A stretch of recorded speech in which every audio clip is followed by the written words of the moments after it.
we have before us the opportunity to forge for ourselves and for future generations a new world order.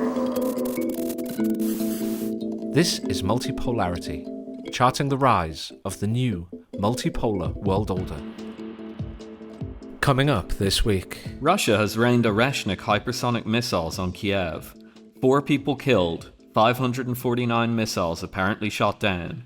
This was a message. The Oreshnik travels at Mach 10. It was designed to deliver nukes. As fighting season starts in earnest, Year 5 looks like it might be the start of a real escalation. But if Russian munitions start tiptoeing ever further west, could this be the year of, real escalation? Meanwhile, the US-Iran war peace talks are going well. Iran wants tolls on the strait, US says no. Iran wants $12 billion in reparations, US says no. Nuclear weapons? They're being kicked into another round of talks about talks. So why is little Marco still predicting a deal within days? Finally, Huawei say they have figured out a new approach to chip design that doesn't require them to be smaller. What happens when you've got a silicone chip the size of a dinner plate is one key question. Another is what happens when chips are no longer the ace card for Western leverage. But first, crossing the orange line. So this weekend, Russia launched an enormous strike on Kiev, or Kiev as it's sometimes called. The BBC reports that they launched 90 missiles and 600 drones. And of course, it being a BBC report, it claimed that 55 ballistic missiles and 549 drones were shot down or intercepted, while 19 missiles may not have reached their target. At the same time as saying that, of course, the Western media is also saying that Russia did some sort of carpet bombing of civilians and so on. So basically the reaction of it was like some self-contradictory propaganda overload of the type that we're kind of used to with the war in Ukraine. The launch of the missiles, the numbers that they're talking about being launched seem to be true, relatively true. It was an absolutely enormous strike on Kiev. It was in response, as far as I understand it, to a attack on a dormitory, I think, in Lugansk, in the Donbass region, where I think it was some schoolgirls were killed. I'm not 100% sure. The Western media doesn't report on these things. Obviously, it tries to portray a black and white portrayal of the war, but it wasn't just about the dormitory. In recent weeks, the Ukrainians have been more and more successful at long-term strikes into Russia. Basically, as far as I can tell, their drone technologies got better. They don't have very good long-term drones, as far as I can tell. They don't look as well built as the kind of more modern Geran or Shahed drones, but they're getting increasingly functional at least. And they can fly these things for long distances. And they're hitting, a lot of energy infrastructure. They've been doing that for a long time, but my understanding is that that's intensified. And I think some of them have also been flying into Moscow or into heavily populated areas as well. Now, of course, the Western media will say that this is kind of Ukraine intensifying the war and so on. And in some sense it is, but I'd read it a little bit differently. I think the war is now transitioning from being a normal war of attrition to being an army on one side and a sort of a paramilitary group on the other. Maybe that's a little unfair to the Ukrainians, but if their highlighted successes are basically, long-range standoff strikes on non-military targets, I won't go as far as to call it terrorism. That might be a little bit unfair. They are at war after all. But, it's not normal warfare. It's not targeting military hard targets and so on. And so this pressure's been building up and up and up, and it cashes out this weekend with this enormous strike on Kiev, which sent Western European leaders into a complete frenzy of nonsense and gibbering and jabbering. I suppose the other highlight, the other aspect to highlight of the strike that got a lot of attention was that Russia deployed at least one, I think maybe two, Oreshnik missiles. These are the very advanced hypersonic medium-range ballistic missiles. They'd used one before, but they used it in the east of Ukraine at a plant that was being used to manufacture military equipment, I think. And this time they struck something close to Kiev. Some people are saying it could have been the SBU, or the military intelligence headquarters. Although it probably didn't kill a bunch of senior leadership, because the strike was at least somewhat expected, as far as I understand it. But with the Oreshnik strikes, you never see what the result of it is. We may never see it. I mean, a lot of people will be interested in seeing how much damage those weapons can do. But definitely in the wake of the strike, you never see it. So why is this important? I think it's pretty commonly held now that this was a pretty serious escalation of the war by the Russians. And I think people who've been watching the war quite closely, or at least, keeping one eye on it, or one eye open on it, are increasingly coming to the conclusion that that the war might actually come to Europe quite soon. There doesn't seem to be any backing down. This is a clear escalation, and the response from the Western Europeans was to kind of double down, and say, Russia's being aggressive, we must push harder. The Americans are barely making any comments on this issue. I mean, they've just let the Europeans kind of hang out to dry, And in theory, if the Europeans were rational, that would mean they'd look and they'd say, okay, look, we don't really have the capabilities to continue, the escalation ladder. We have no escalation capabilities here. We can help Ukraine obtain these, not very good long-range drones that are, very, very annoying to the Russians, but they're not threatening the Russian state or the Russian economy or the Russian war machine or anything like that. They can help them with that, but that's the limit of their capacity to escalate. The Europeans also don't seem to be looking at the fact that they have basically no air defense. Not that you can defend against something like an Oreshnik missile, you can't. But these enormous big swarm attacks of drones and missiles, if they were launched on Western Europe or on Eastern Europe or on Europe in general, there wouldn't be any air defense really to deal with them. Ukraine had basically better air defense than Europe does. And of course, the United States isn't even in a position to sell these weapons if they wanted to, because they've all been deployed to the Middle East. And I don't think the Trump administration even wants to sell them to the Europeans. So I think what this has signaled to me, and I don't think I'm the only one saying this, is that the Russians have now gone a step up on the escalation ladder. And rather than back down, and despite not having any capacity to escalate further, the Europeans have continued to engage in escalatory rhetoric. And the only thing you can really take from that is that the Europeans have basically they've gone insane. I mean, there's no other way to put it. They are lost in a world of their own delusions, and they're probably not going to snap out of it. Like, we have to face reality at this point. There doesn't seem to be any capacity on the part of the European leadership to climb down. And so what's going to happen is, I assume, unless they're saying something very different in private to what they're saying in public, and I don't think that's how these people operate, they're going to go back and they're going to say, okay, how do we increase pressure on Russia? How do we, intensify these long-range drone strikes, double their capacity or whatever? And then they're going to do that, and then the Russians are going to, have to take another step up the escalation ladder. And eventually, I think they're going to end up attacking Europe. I think this is becoming an increasing inevitability. I don't mean that the Russian army is going to roll into Europe, unless it escalates to that point, in which case I guess they could. No, I mean that they'll strike Europe. I think that a pretty standard reading of what just happened in Kiev was it was a test strike, in a sense. It was a demonstration of the capacities that the Russians have to strike not just Ukraine, but also parts of Europe.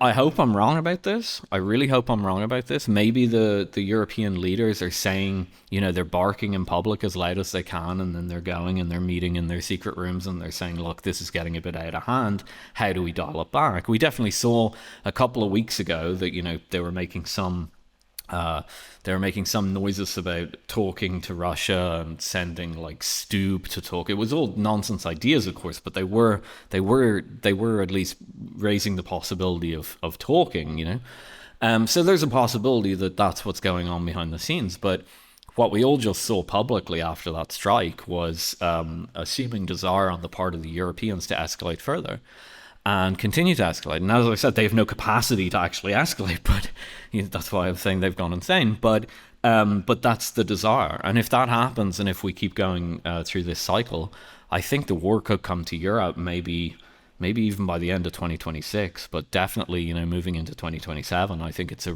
real risk. I hope it doesn't happen. I really hope it doesn't happen, because it'll destroy Europe. Europe won't be able to take it. But, you know, it's increasingly... as I said, I'm not the only one saying this. I think I would be much more cautious, Philip, than you on this matter, although I have, of course, noticed a change in the rhetoric coming from the Russian side of late. I would say about this that the attack on Kiev, per my understanding from the Russian side, is that it wasn't so much an escalation as it was a response for the attack on Starobilsk, which is in, I believe, the Lugansk area, which, you know, Russia now claims as part of Russia, and Ukraine claims as part of it.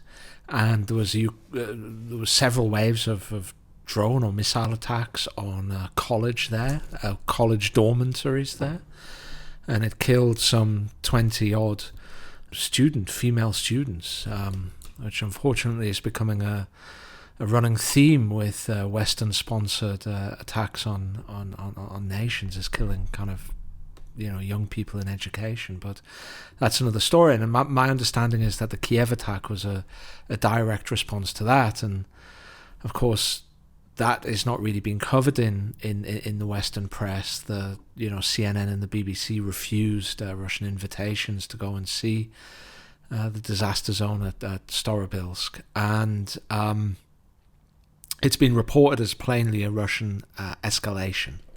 Some people are even saying, you know, Zelensky promised a ceasefire to hold the Russians off from attacking Kiev, and the Russians went and did it anyway. This is the kind of the narrative that's running.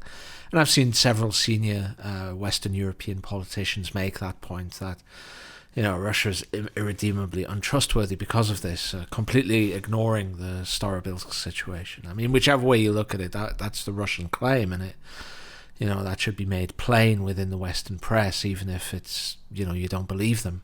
I would say that you know, attacking NATO is a really big step, like a really huge step. It would put the United States, it would put Washington in a position where it was forced to either come to the aid of Europe or effectively see NATO crumble as an institution. You know, NATO could not survive a situation in which the Russians undertook an air attack on Europe of some type, you know, maybe attacking a drone factory or whatever, and the US didn't come to their aid. NATO simply could not survive that. So the US would have tremendous incentives to come into, to join the fray. You know, I think that is a major deterrent for Russia taking such steps. I would say this, though, that it must be increasingly tempting, because, you know, Europe has shown no willingness to compromise whatsoever on its position, which involves reparations. It involves the removal of Russian forces to 1991 lines.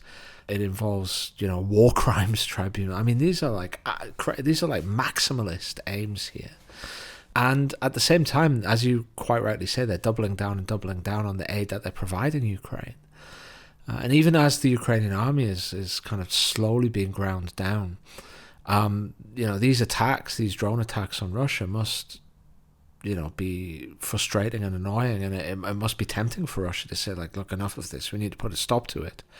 Especially given the European Union has handed much, the European Union and plus the UK, let's say, has handed much of its air defense weaponry to Ukraine already, which have already been used and or destroyed in the field. The United States has used much of it in the Middle East, in recent months, as we both know. And that puts Europe in a very vulnerable situation to any kind of air attack.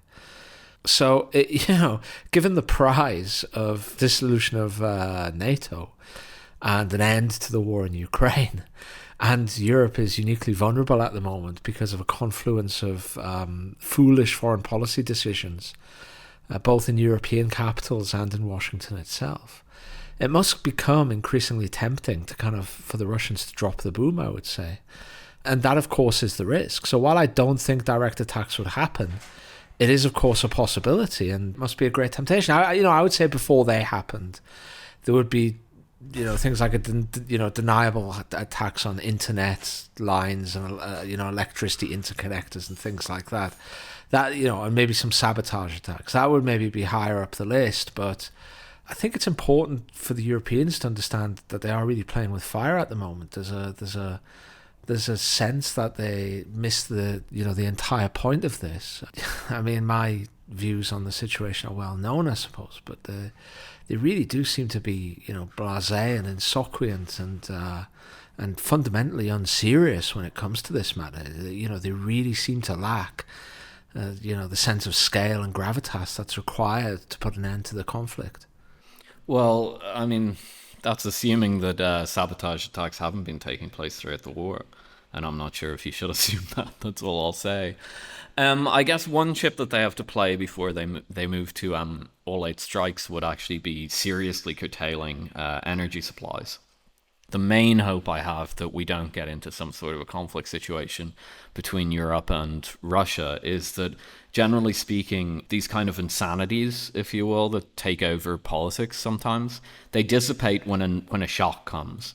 And I think the energy shock that Europe's about to experience could dissipate some of the insanity that's creeping in at the moment among European leaders, especially given the fact that the Russians have a few chips to play there. They can actually stop shipping LNG. There's lots of LNG being shipped from Russia to Europe at the moment. Many of the countries in the Central and Eastern European region rely directly on pipelines for Russian oil. I mean, famously Hungary, obviously, and Slovakia rely on the Druzhba pipeline from the Soviet era.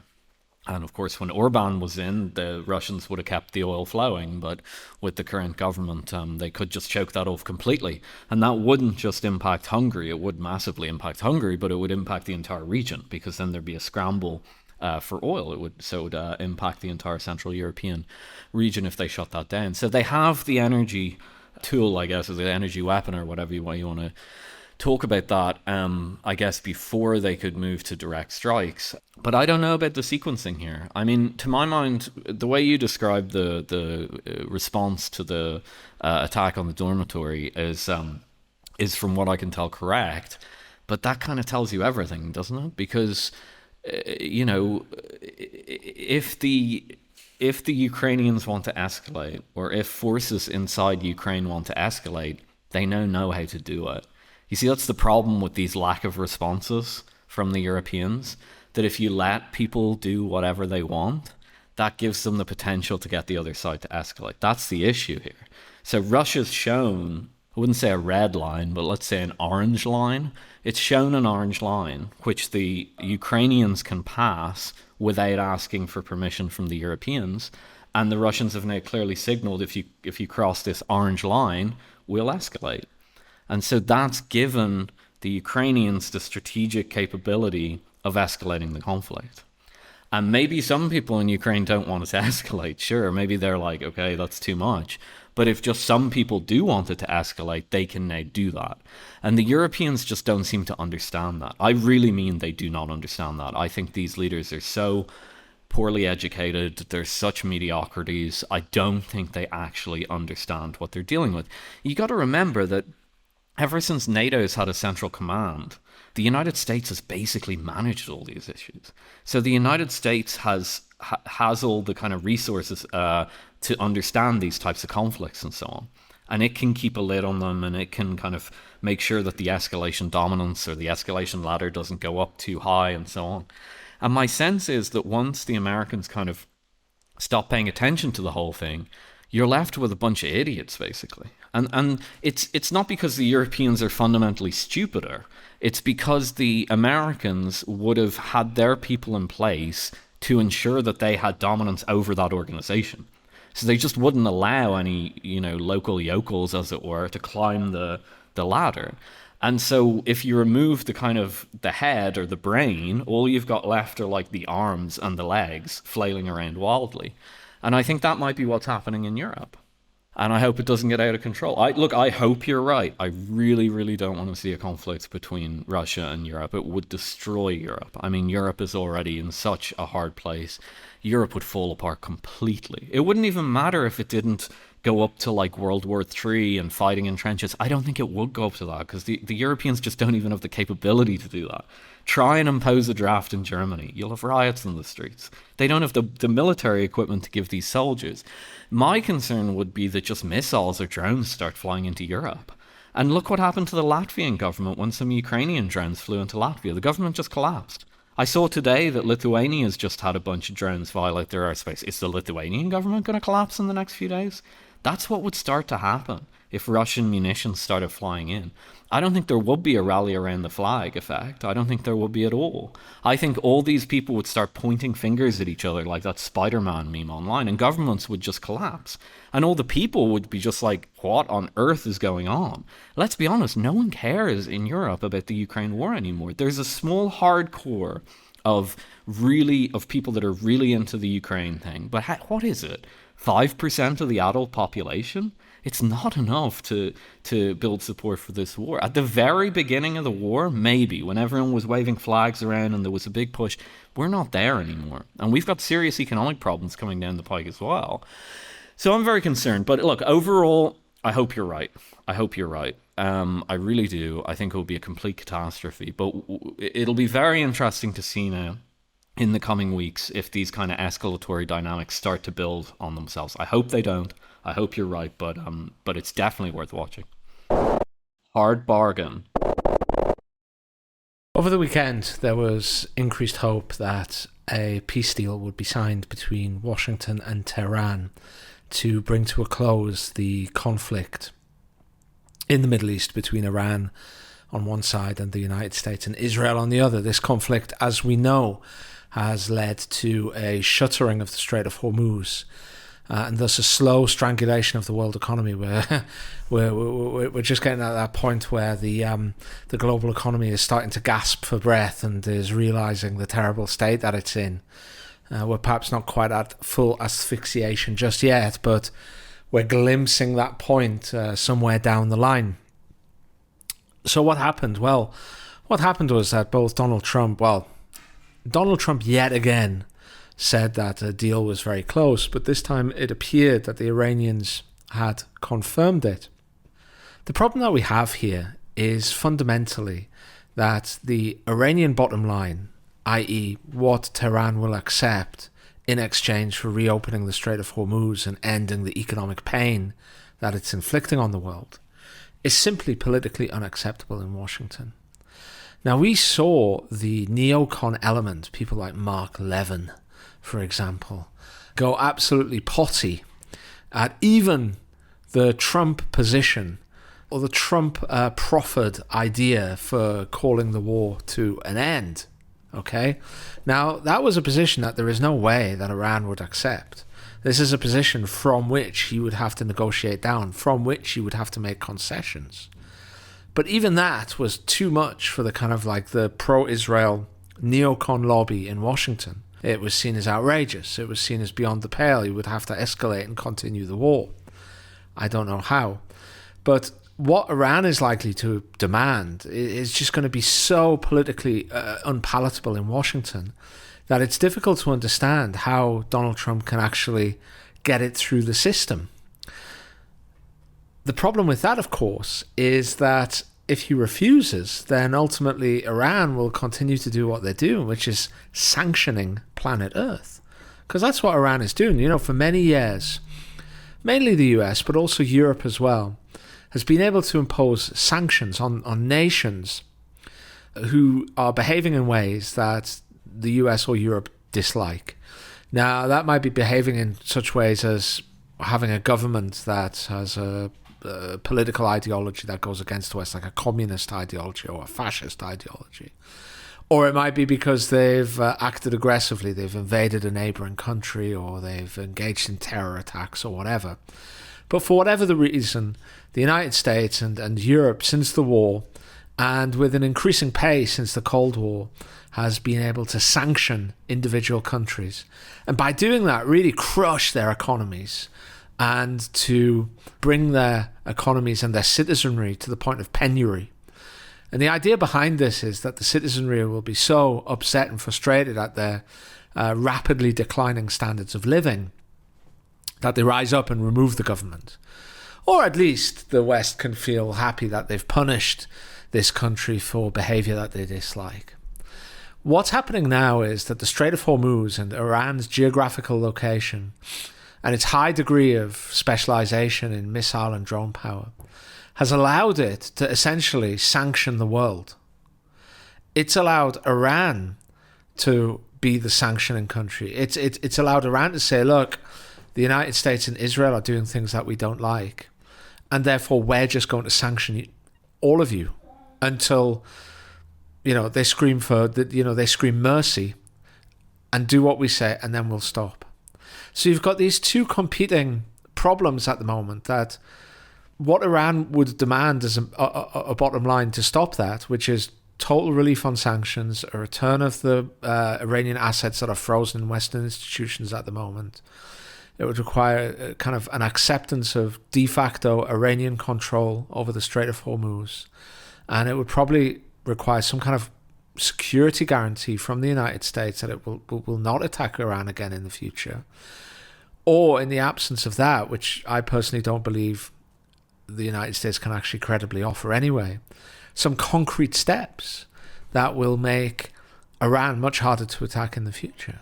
Which might mean US withdrawal from the region, for example, apart from the garrison state of Israel. So these are kind of demands, requirements as a bottom line. I mean, this isn't a kind of maximalist Iranian position, by the way. This is kind of something like Iran's bottom line. I mean, the idea that this would be in any way acceptable in Washington is just horrendous. I mean, it's just for the birds, right? The problem is that at the same time, the world is heading towards the kind of economic catastrophe. And what we saw on the weekend was very much a microcosm of that, where they both talked about being very close to a deal, but they both put out versions of the plan which were mutually incompatible. Since then, we've had fire exchange between the two sides in the Strait of Hormuz. And, we've had the US neoconservative political establishment, which is very powerful politically still in Washington, somehow, despite their repeated failures, are going crazy at the prospect of a ceasefire. So it really is, at the moment, it seems as if we're still in this kind of stalemate, there's still in this phony war, where the pain inflicted on the world economy has not been sufficient yet to get Iran's bottom line through Washington, essentially. And until that pain gets big enough, that's the situation we're going to be in. Yeah, I tend to agree with you. It's very hard to know what's going on at the moment. I mean, when we were putting together the program for the show today, we even discussed, would we cover Iran? Because it's just not clear what's going on. I do think you're probably right, though. I mean, my sense is that there isn't going to be a deal. Now, maybe this will come out on Thursday and there'll already be a deal and we can eat crow. But I'll be really interested to see how that goes through. Because as you say, they're just kind of fundamentally at loggerheads. This seems to be, to me, like a lot of posting about stuff online and so on. And my usual strategy for trying to follow this is you'll hear the Western headlines, which are mainly just being copied down from Trump's Truth Social, because that's there's literally no other form of communication. And what I used to do in the past is I'd just go to one of the Iranian news websites, one of the official one, Mer or Tasnim, and you just see what the Iranians are saying. And in the past, they used to say, no, we're not interested in this. This deal isn't going to fly with us.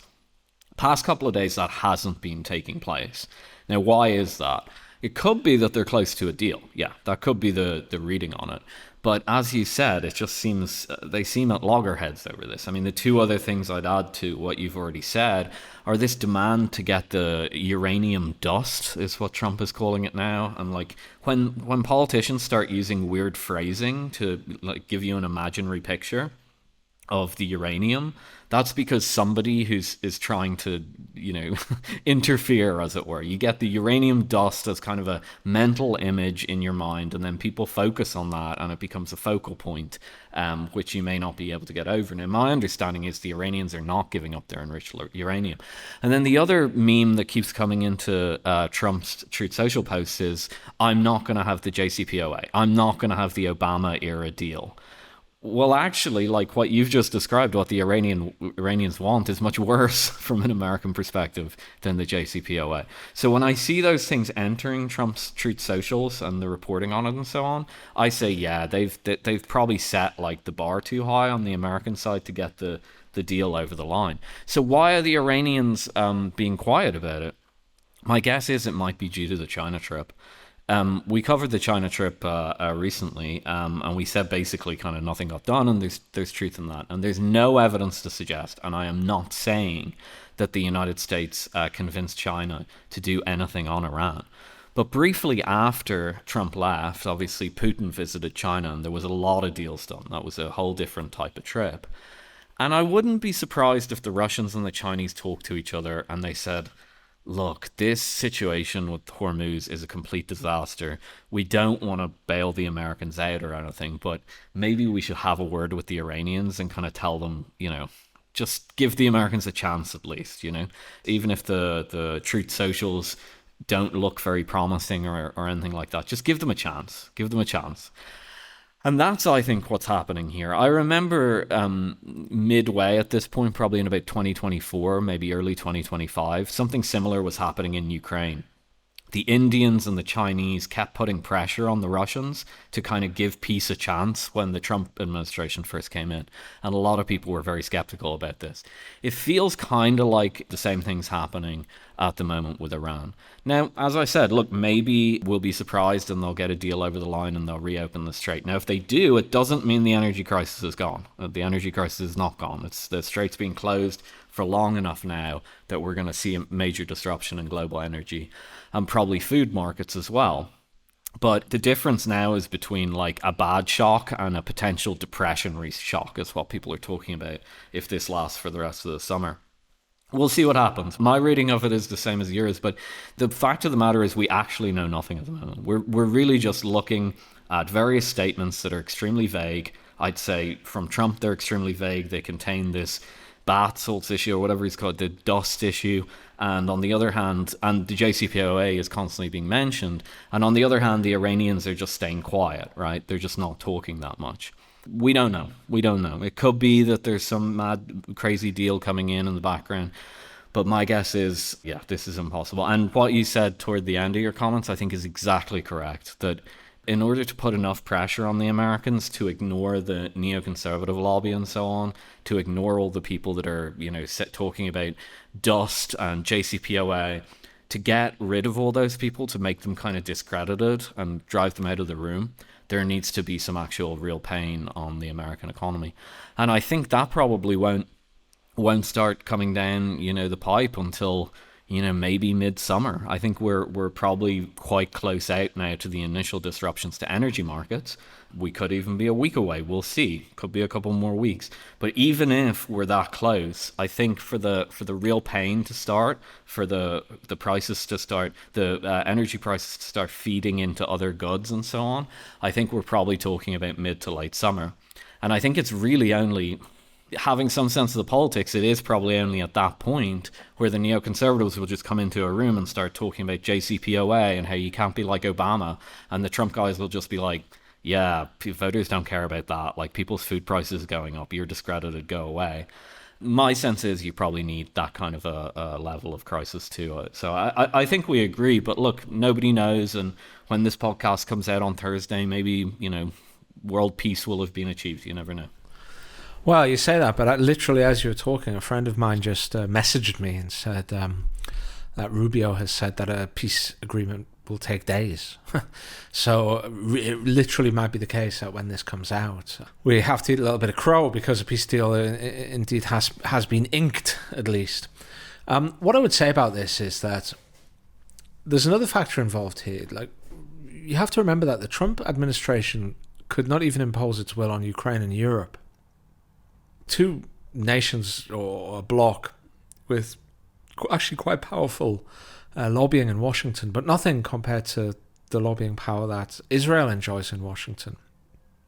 And in this sense, Israel has agency, and it's very clear that Israel is very much against any of the current ideas that US President Donald Trump is floating to bring an end to the war. And one thing that we've seen in recent days is yet another flare-up in Israel's bombing campaign against Lebanon, ostensibly to tackle the threat posed to Israel by Hezbollah, the extremely well-armed and effective militia group or terrorist organization, depending on which side of the fence you're on. And I think this is an important point because in any agreement that Iran is likely to sign, Lebanon is going to be part of that. The West Bank will be probably part of that as well. You know, Gaza would probably be part of that. It would involve a ceasefire on all sides. Iran will view Israel's wars against Hamas and Hezbollah as part of the overall conflict. So by doing this, what Israel is doing from Iran's perspective is violating the ceasefire. And it puts Iran in a kind of awkward situation. Like, does it end the ceasefire itself by attacking Israel, or does it keep the potential to have sanctions removed and frozen assets worth tens of billions of dollars returned to it, but at the same time abandon Lebanon, or make it clear that it's abandoning Lebanon to its fate against the Israeli Air Force? Or does it break the ceasefire and throw away any potential for a peace agreement with the US anytime soon? This puts it in an awkward situation. One solution that somebody mentioned was that potentially Israel could respond by attacking the United Arab Emirates. And it could say, well, look, if you can take on one of our proxies in violation of the ceasefire while not having us break the ceasefire, we can take on one of your proxies. And the UAE has very strongly tied itself to the US-Israeli wagon. So, I mean, this is far more complicated than I think people realize. I think it would surprise me if something was really done within days. You may have a kind of an extension of the ceasefire, maybe some kind of goodwill gesture on behalf of the US that involves transferring some small portion of the frozen assets from the US bank accounts, or the US vaults that they're currently locked in, back to the Iranians as a goodwill gesture to continue it. Something like that might be signed, but as for a comprehensive peace agreement, I think it's far too early. And as I say, the ultimate problem here is that the US has suffered a defeat. If you look at the political aims which were set, both by US negotiators in the run-up to the war when they were still negotiating with the Iranians, and by Donald Trump himself when he went onto national US TV and announced the onset of the conflict, the US has managed to achieve none of those political objectives. They involved a complete end to Iran's nuclear program and a destruction of all of its fissile material, a complete end to its missile program and a broad destruction of the missiles that it had, and in addition to that, regime change, right? Like these were the three main. Sorry, I missed one out. An end to Iran's funding of proxy forces such as the aforementioned Hamas and Hezbollah and the Houthis in Yemen, for example. So these were the political aims. The US has achieved none of those, and not only that, it hasn't achieved a single strategic or operational victory on the way. It has not achieved a single operational victory. Not one. It's actually quite amazing, the comprehensiveness of this defeat. And the problem is that meantime, Iran has managed to engage in a both counterforce and countervalue air war against US allies within the region, and at the same time has sanctioned planet Earth, right? So this is inflicting real pain on the US, on its allies, and on all nations in the world, and therefore the war has to come to an end at some stage. It has to come to an end before this gets, as you say, into a real global depression level event. I mean, look, go and read about how life was during the early 1930s in Britain and America and in Europe and Japan, right? And think, like, you know, do we want the equivalent of that again? The 21st century equivalent of that again? No, I think we do not.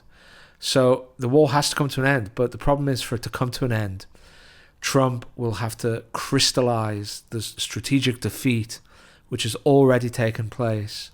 And that process of crystallization will be almost impossible to get past Washington. And it will take real serious pain for it to do so. In fact, even once pain comes, Washington might make the argument, well, the worst is past. And even if we let this go through and we open up the strait now, well, it's going to be months before things improve, if at all. So, we might not ever get a deal. I don't know what you think about this, Philip, but I floated an idea in the Multipolarity brief, I think last week or a week or two ago, and readers should read the Multipolarity brief. It's on Multipolarity Substack. I suggested that what might happen is that there is no peace deal done between the United States and Iran.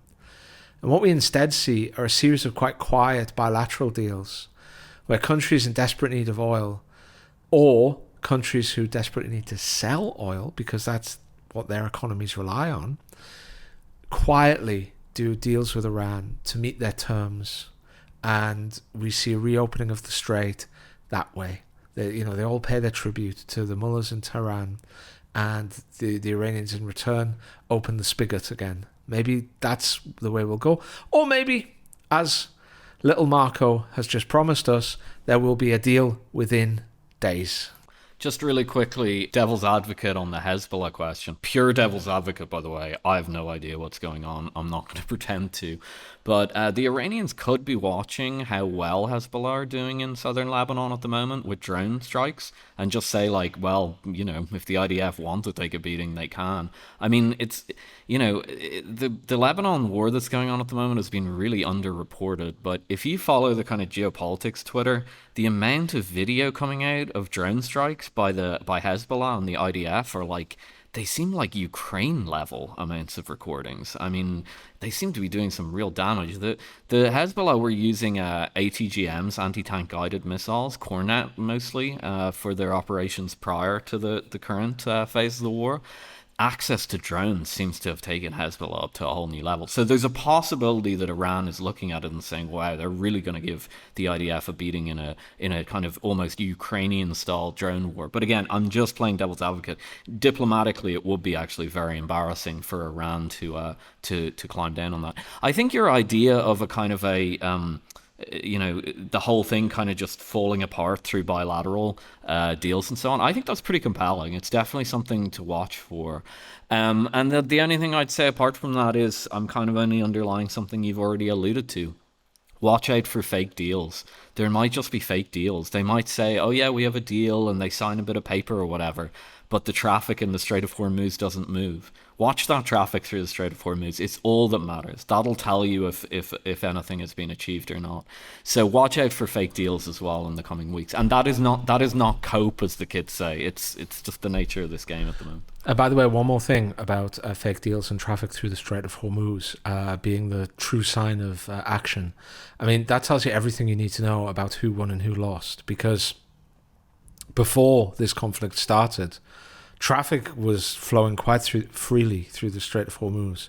Like, the US is now in a position where its key war aim is to bring something to end something that the war itself started. I mean, that shows you the degree to which the US has lost.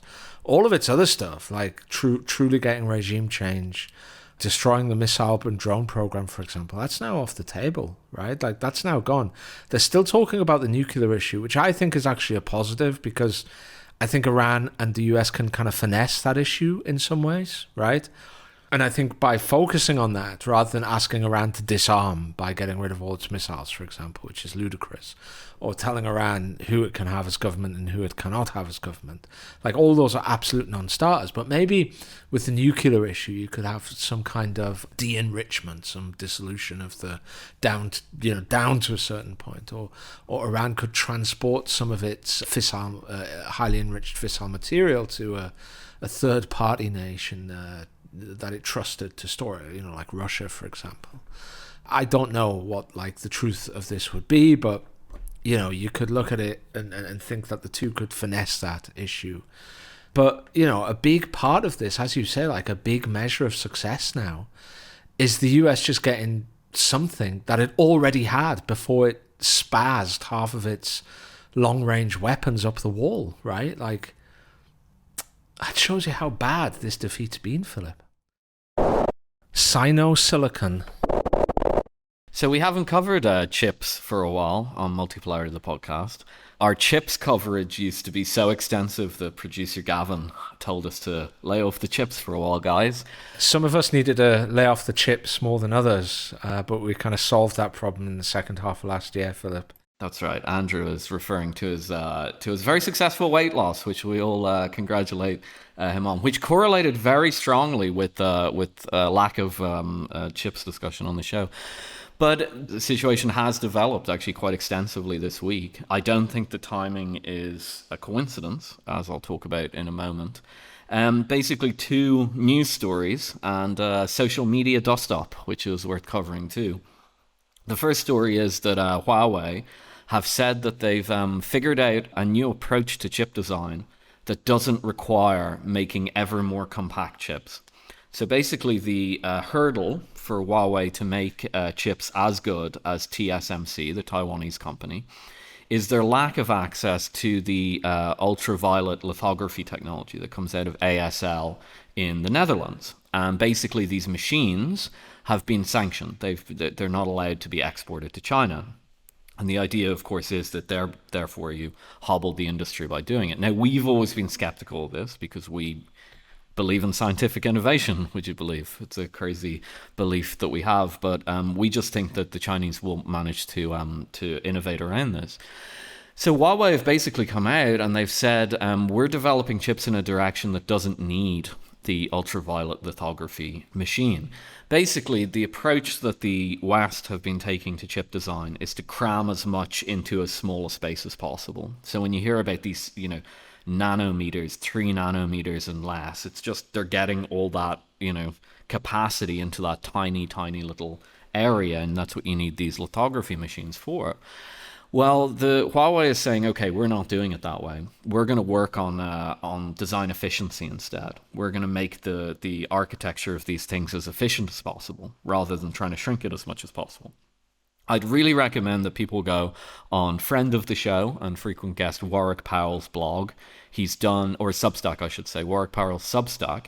He's done what I think is the best, relative layman. I mean, it's pretty technical, but readable for somebody who's not a chips expert, explanation of what this technology is and how it works. But, the TLDR version is basically increase efficiency rather than try and maximize the amount in a small area. And this is a classic instance of what we've been warning about on the chips issue for years on the show, that if you try and interfere with the spread of science and engineering and so on, it'll have unpredictable effects. What if it turns out that this new approach by Huawei is just a better way of doing chip design than the approach of trying to get as much compressed into a small area as possible?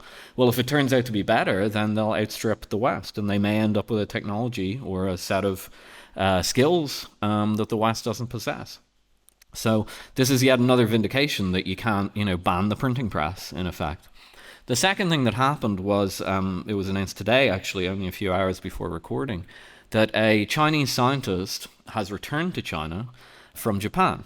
And in Japan, he was working on the TSMC chips in Japan. I guess they have a fab or something in Japan. And he was working specifically on these ones that are below 3 nanometers.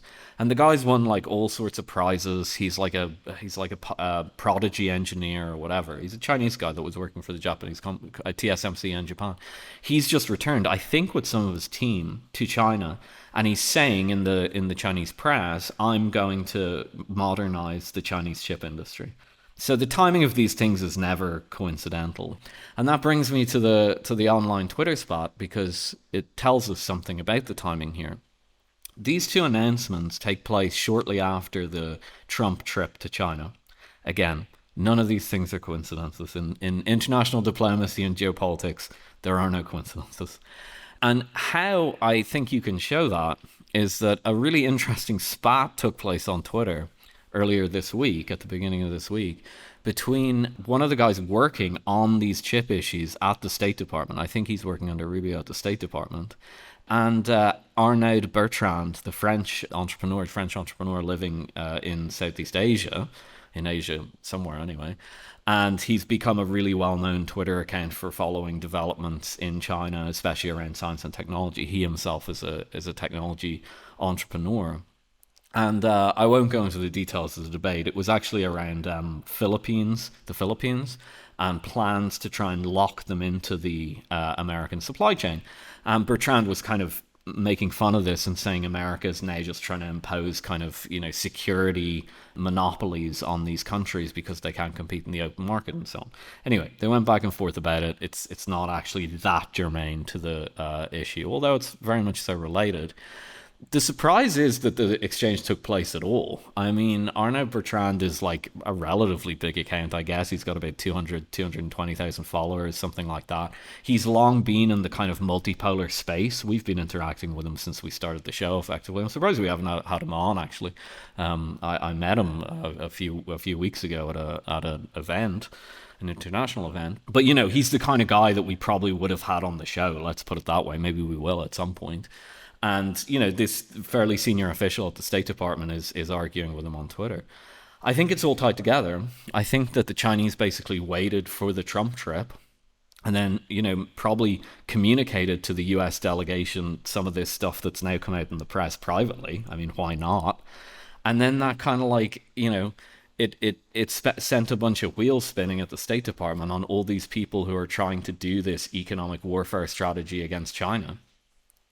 And now it's all being reported publicly. So I think we've been extremely vindicated on the chips issue. This kind of approach of securitizing technology is just, it's never been a good idea, in my opinion. I don't have a simple solution for the Americans anymore. I think things have gotten a bit too far for that, and they should focus on other aspects of their economy and stop trying to be the world leader in everything, because maybe you just can't be that, and you're just wasting your time, and you're wasting your political capital, your diplomatic capital, and your economic capital to a certain extent on trying to do this.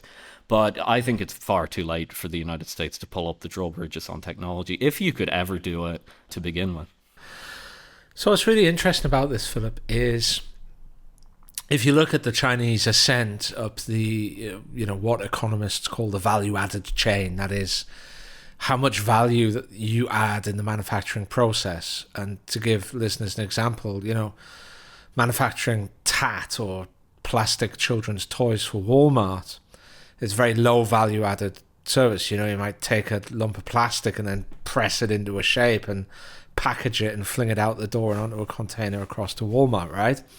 But manufacturing microchips, and especially these kind of bleeding edge microchips, is massively value add. I mean, TMSC is responsible for a huge proportion of Taiwanese GDP, and the Taiwanese GDP per capita now, by the way, is higher than Japan's, and it's almost entirely due to that small island's mastery of the chip making process.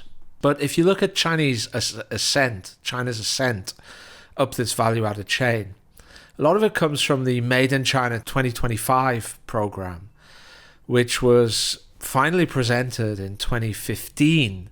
And it was a 10-year program. And the idea was that China would no longer be the sweatshop of the world. It would no longer be the place where you essentially outsourced your labor so that you could make these kind of low-end products much more cheaply than you could in Illinois or in Kansas. You could just send them off to, I don't know, Guangzhou or wherever and get them done a lot more cheaply that way. China wasn't going to do that anymore. China was going to move up the value-added chain, and by 2025 it would be at the forefront of a whole range of areas which the Chinese government had identified as being crucial for the 21st century economy. Now, this was a very well considered kind of whole of society plan. It didn't just say, hey, we want to be the leader in robotics, or hey, we want to be a leader in pharmaceuticals and biotech.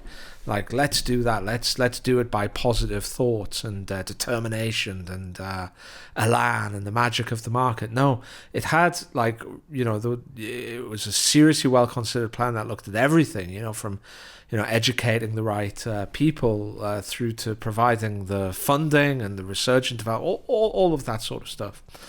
And if you read even Western assessments of this plan, it had worked tremendously well. They hadn't succeeded in everything, but in a large proportion of the areas that they wanted to start leading on, they were leading on. And I guess most famously, it might be things like solar panels and electric vehicles and battery technology and drone technology. These are the areas that's most famous on. One area, though, that they hadn't succeeded on so well was microchips and chip manufacture. They were doing quite well on the kind of like the low-end chips, the sort of things that might go in a washing machine or even perhaps in a car or something like that. But these real high-end chips, they still hadn't cracked. They were still a long way behind. And there were two reasons for that. The first reason was there are just incredibly high barriers to entry in that market. It's like, even for the Chinese, it's an incredibly capital intensive industry, and that means you got to pump a lot of investment money into the industry to get any kind of return. Like, if you look at the balance sheets and the P&L sheets of these companies, like the capex is huge. So that's the first reason. And the second reason, beyond the barriers to entry, is that a lot of Chinese companies could just get these cutting edge chips from, like Nvidia or wherever. And they were like established in the marketplace. Like, everyone knew what they were, what they did. They had a proven track record. Why would you gamble on this kind of like uncertain Chinese project that has no track record and kind of might start producing chips that you might need in like 4 years? Right? Like, why bother? But then here comes Joe Biden and the US State Department, and they solve those problems completely by banning the chips. Now, China is forced to develop its own chip industry. Chinese companies are forced to invest in these, in these Chinese companies that have uncertain track records, because even that is more certain than America, who might just turn off the spigot whenever they want. And of course, what's happened? Well, what has happened is China has indeed developed a chip industry. It's not there yet, Philip, as you quite rightly say. They're not, they're still maybe half a generation behind. But I think for all of us, the rate at which they've caught up and the speed at which they're catching up is quite shocking. They seem to be iterating through the cycles at a shocking speed. I'll just say one more thing on this matter. One of the big problems, as you touched upon, for making these 2 nanometer or 1.5 nanometer or 3 nanometer chips is that it requires a technology called extreme ultraviolet lithography. And there's pretty much only one company in the world that makes the machines that are used to make these microchips, these extreme ultraviolet lithography machines. And that's a company called ASML, and it's a Dutch company. And it's one of the kind of the jewels in the European Union's technological crown. And a lot of its supply chain as well, like the really important bit of the supply chain for ASML are also European. So the lenses, like these just almost unfathomably precise lenses that are used in these extreme UV lithography machines, are provided by a German group called Zeiss. The laser systems that are also, very high power and very precise is provided by a company called Trumpf, which is also German. And it goes on. So these are all European. Well, this is a European Union country that holds the kind of the chokehold over this industry, in the same way that TMSC is the Taiwanese company that kind of dominates the final product. So SML is the company that really dominates the kind of the capital goods that's needed to make that product, right? And the US got the European Union to stop selling its stuff to China. The US told the European Union, China's now sanctioned for this stuff, so you can't sell. Now, whichever way you cut it, whatever you think of China and what the European Union's position on trade should be with China, what the European Union's position on diplomatic relations with China, like whatever you think about that, right? Having perhaps your single most important technology company essentially hand a veto to Washington over who it can do business with, which is what has happened, is like a big negative for your economic standing in the world. Something very similar happened with the Dutch company, another Dutch company called Nexperia. It was owned by the Chinese, not by the Chinese. It was owned by a Chinese corporation or Chinese interest. And the Dutch courts, essentially based on US sanctions and the threat of secondary sanctions, ruled that the Chinese should be face a forced divestment from Nexperia. And of course that was resolved when the Chinese government basically dropped the boom on the Europeans and said, oh well, no semiconductors for you guys, and the Europeans are so reliant on Chinese semiconductors, for instance, for their car industry, but a whole range of other industries, that they had to relent and allow the Chinese back in, especially given that the Americans had dealt away the very sanction that had been used to justify that in trade negotiations with China at the time, paying not a single thought to how it would affect the European position. Anyway, you see how this is happening. And this Chinese chip story, it's not just a story about how American sanctions on China have failed, and indeed not just failed, but generated a worse outcome, because we shouldn't forget that the Chinese aren't just going to stop buying NVIDIA or not buy anywhere near as much NVIDIA chips or Intel chips or whatever, but they're now going to be a competitor for NVIDIA in the global market. That's by the by, though. Another point here is that the US sanctions on China in the chip industry show just how much control Washington has over the European economy.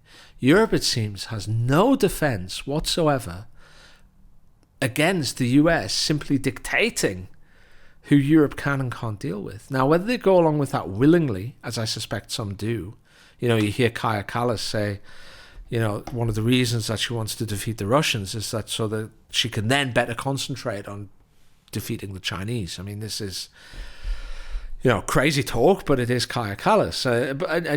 You get some slightly more serious and more thoughtful and certainly more intellectual figures in Europe also believe that, perhaps they should go along with the Americans on the anti-China crusade. But, even those who, disagree with that, nothing is done. The US just basically said to the Europeans, like, by the way, your most valuable company, I mean, maybe not in terms of market capitalization, but in terms of its position in the global market, your most valuable company, they're not dealing with your biggest customer anymore. That's it. You're not selling those machines anymore to potentially your biggest customer. And the Europeans had to swallow it. Like, it tells us something, Philip, I think, about the state of Europe and its relations with the US.